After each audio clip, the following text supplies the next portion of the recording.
Hai Sofia. Hari-hari saya nampak kat sini. Tak bosan ke baca buku bahasa Melayu? Mana boleh bosan, Sarah.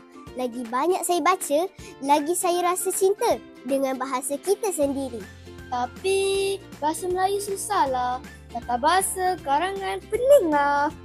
Saya lagi suka baca novel English, The Great Gatsby, Harry Potter series dan Hunger Games. Bahasa kita ni warisan bangsa. Kalau kita tak usaha pelajari dan jaga, siapa lagi? Jom duduk sana.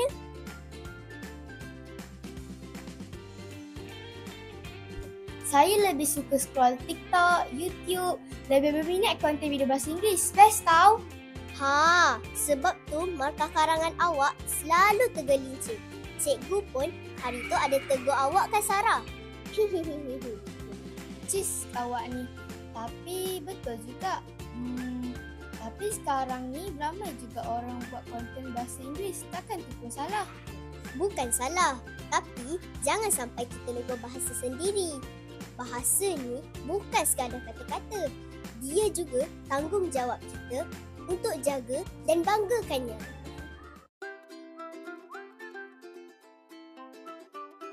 Minggu depan kita ada pertandingan bahasa Melayu. Ada pertandingan pidato, pertandingan syair. Siapa yang nak masuk? Angkat tangan. Saya, cikgu. Saya nak masuk. Betul ke awak nak masuk Sofia? Nanti gugup atas pentas. Kalau gugup pun, biarlah gugup dalam bahasa sendiri.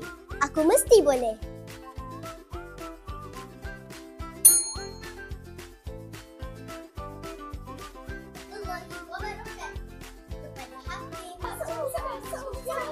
Dimenangi oleh adik Sofia Alia.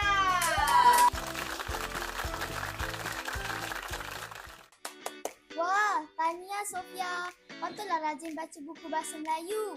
Terima kasih. Kan saya dah kata, bahasa ni tanggungjawab kita. Mulai hari ni, saya pun nak baca buku bahasa Melayu. Nak jadi macam awak juga. Bagus.